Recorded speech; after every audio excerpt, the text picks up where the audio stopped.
Hello दोस्तों, नमस्कार। आप सभी का स्वागत हमारे channel Hindi GS practice class by Hemlata में। तो आज हम लोग क्या पढ़ेंगे? संविधान पढ़ रहे हैं। तो संविधान में कहाँ पहुँचे थे? तो आज की हेडिंग होगी उद्देशिका। आज की हेडिंग डाल लीजिएगा उद्देशिका। उद्देशिका हेडिंग डाल लीजिए संविधान का भाग होने पर विवाद। उद्देशिका का अर्थ होता है संविधान का भाग होने पर विवाद होता है। यहाँ पर यही हेडिंग भी डाल लीजिए संविधान का भाग होने पर विवाद। पहले लिखिए उद्देशिका, फिर यहाँ पर लिखिए संविधान का भाग होने पर विवाद और पहले पॉइंट डालकर लिख लीजिए बेरुवारी यूनियन के मामले 1960। क्या हुआ? बेरुवारी यूनियन के मामले 1960। यहाँ पर लिखिए 60 में मामले में 1960 में यह मत दिया गया। क्या मत दिया गया? प्रस्तावना उच्चतम न्यायालय संविधान का अंग नहीं है। क्या मत दिया गया कि प्रस्तावना उच्चतम न्यायालय संविधान का अंग नहीं है। और अगले हेडिंग डाल लीजिए गोरखनाथ मामला। क्या? गोरखनाथ मामला में यह सहमति, ऐसे ही डाल लीजिए गोरखनाथ मामला में यह सहमति प्रकट की गई कि प्रस्तावना संविधान निर्माताओं के मन की कुंजी है। क्या कहा गया? कि संविधान निर्माताओं की मन की कुंजी है। क्या? ये गोरखनाथ मामले में ही एक ऐसा वो बना कि इसमें सहमति प्रकट की गई कि प्रस्तावना संविधान के निर्माताओं की मन की कुंजी होगा। और अगली हेडिंग डाल लीजिए तीसरी केशवानंद भारती बनाम केरल राज्य 1977। कितना कह रहा है? 1977 में कहा गया न्यायालय ने अपने 1960 के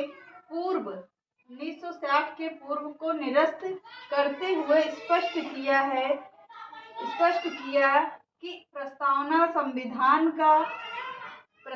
संविधान का भाग है और संसद को संशोधन करने की शक्ति प्राप्त है। किसे प्राप्त है? तो संसद को संशोधन करने की शक्ति प्रदान है या प्राप्त है। किसमें कहा गया? केशवानंद भारती बनाम केरल राज्य 1977 में कहा गया कि उच्चतम न्यायालय ने अपने 1960 के पूर्व निर्णय को निरस्त करते हुए स्पष्ट किया कि प्रस्तावना संविधान का भाग है और संसद संशोधन करने की शक्ति प्राप्त है। किसको? संसद को प्राप्त होगा। अगली हेडिंग डाल लीजिए बीच में संपूर्ण प्रभुत्व संपन्न। क्या हेडिंग है? संपूर्ण प्रभुत्व संपन्न। इसमें कहा गया, ये तो पॉइंट हो गए, 3 पॉइंट थे उद्देशिका के। अब यहाँ पे संपूर्ण प्रभुत्व संपन्न लिखिए और यहाँ पर लिखिए भारत अपने आंतरिक और बाहरी मामलों में पूरी तरह स्वतंत्र है। क्या कह रहा है? कि भारत अपने आंतरिक और बाहरी पूरे मामलों में स्वतंत्र होगा। अगला पॉइंट डालिए समाजवादी में कहा गया कि उत्पादन की वस्तुओं का उपयोग सामाजिक हित में किया जाएगा। किसमें किया जाएगा? उत्पादन की वस्तुओं का प्रयोग सामाजिक हित में किया जाएगा। किसमें कहा गया? समाजवादी में कहा गया। ये बोल दे रहे हैं उत्पादन वस्तुओं का उपभोग, क्या कहा गया? उपयोग सामाजिक हित में किया जाएगा, सबके लिए किया जाएगा। और दूसरी हेडिंग डाल दीजिए पंथ निरपेक्ष। इसमें क्या कहा गया? कि भारत का अपना कोई विशेष धर्म नहीं होगा। भारत में सभी धर्म मामले लोग निवास करते हैं। सभी धर्म के मामले वाले लोग निवास करते हैं। इसका कोई अपना विशेष धर्म नहीं होगा। क्या नहीं होगा? भारत अपना कोई विशेष धर्म नहीं होगा। भारत में सभी धर्म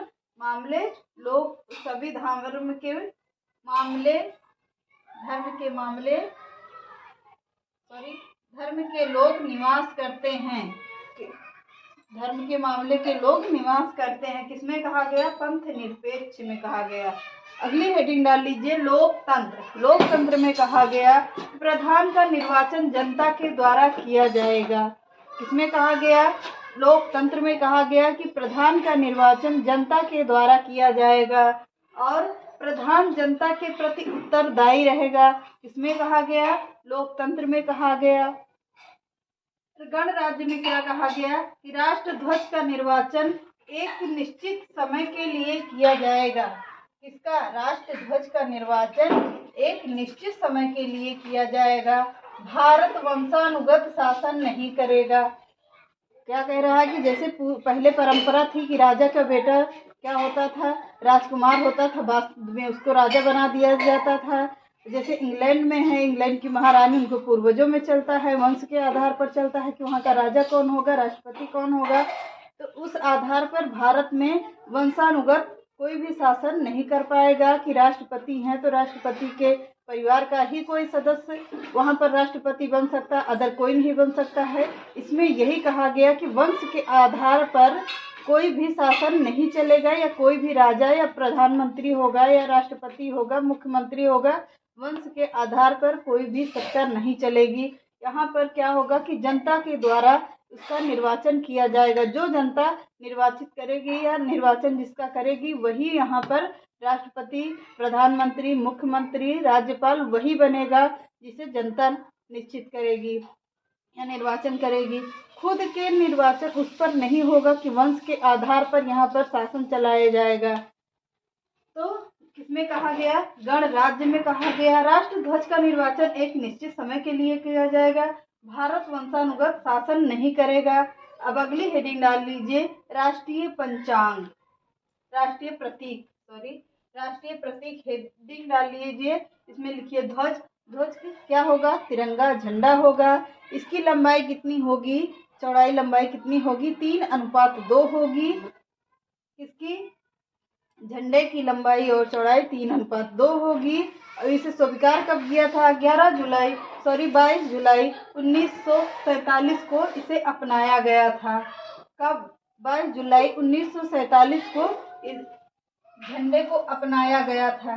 22 जुलाई 1947 को इसे अपनाया गया। इसकी लंबाई क्या है? 3:2 होगी। लंबाई और चौड़ाई 3:2 होगी। अगला हेडिंग डाल लीजिए, राष्ट्रगान। राष्ट्रगान किसने गाया है? किसने गाया है? तो रविन्द्रनाथ टैगोर ने गाया है। राष्ट्रगान क्या था?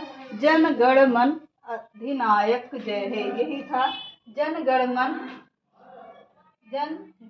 मन इसका सर्वप्रथम 1911 में भारतीय राष्ट्रीय कांग्रेस कलकत्ता अधिवेशन में गाया गया था। कहाँ पर गाया था?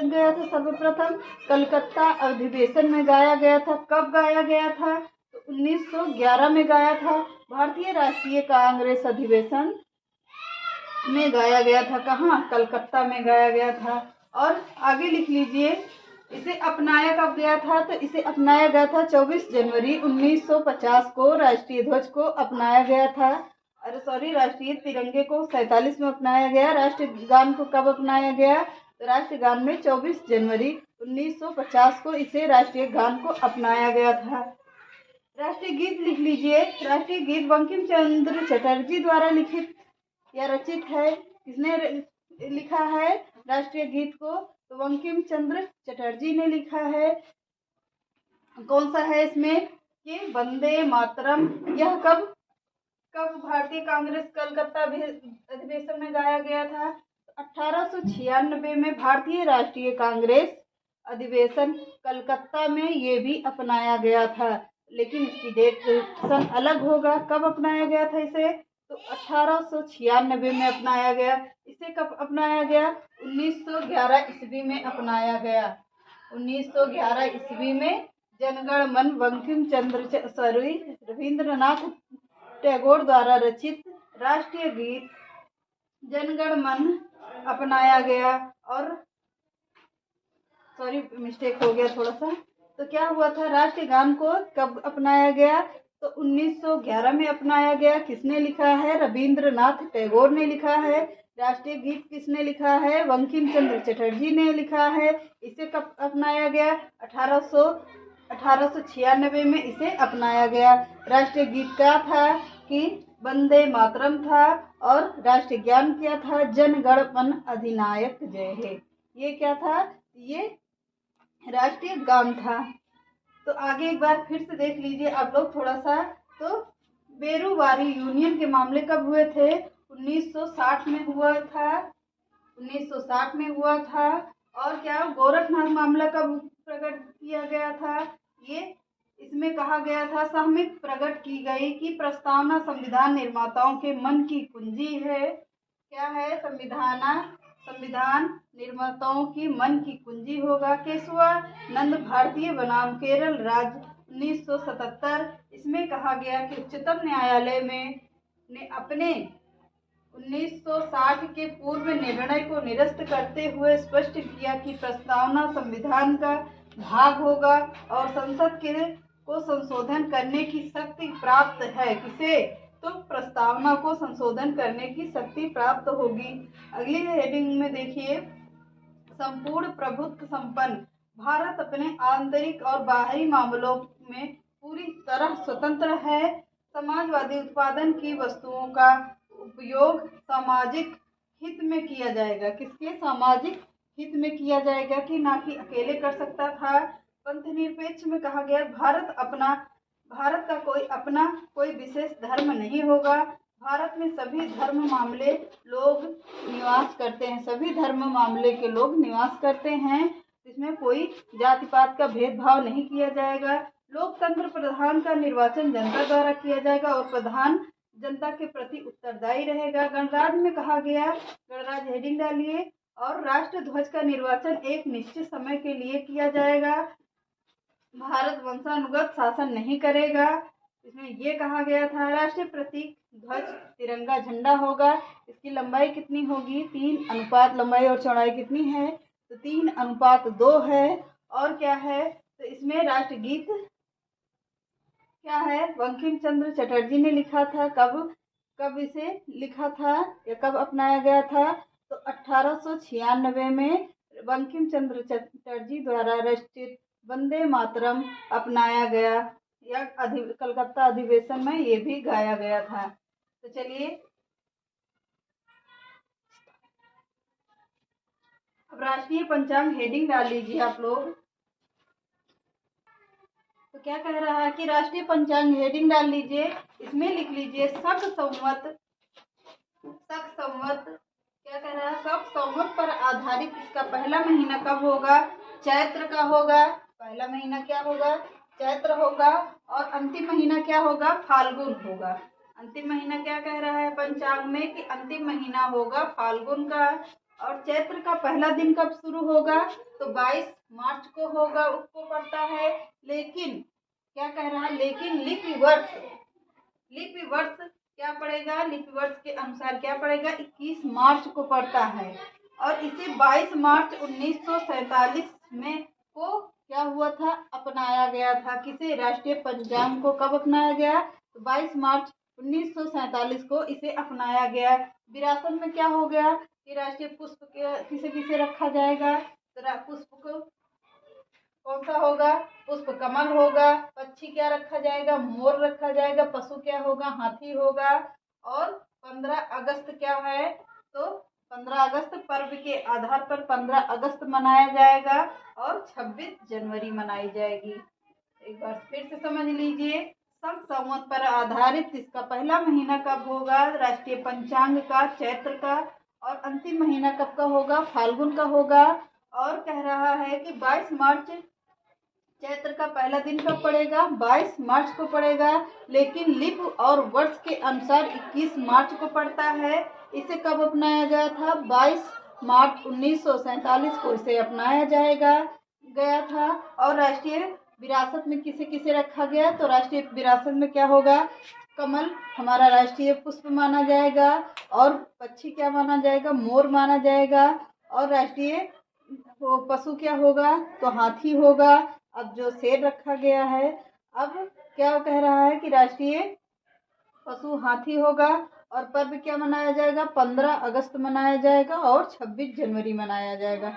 तो चलिए आज ये पूरा समाप्त कर दिया है। कल हम लोग पढ़ेंगे क्या? अनुसूचियां पढ़ेंगे या कुछ और शुरू से लेते हुए चलेंगे? तो अनुसूचियां ही शुरू करेंगे तो ज़्यादा ठीक रहेगा आप लोगों के लिए। चलिए आज के सेशन को यहीं पर रखते हैं। चैनल पसंद आए तो लाइक करिए, सब्सक्राइब करिए, ज़्यादा से ज़्यादा लोगों को शेयर करिए। नमस्कार।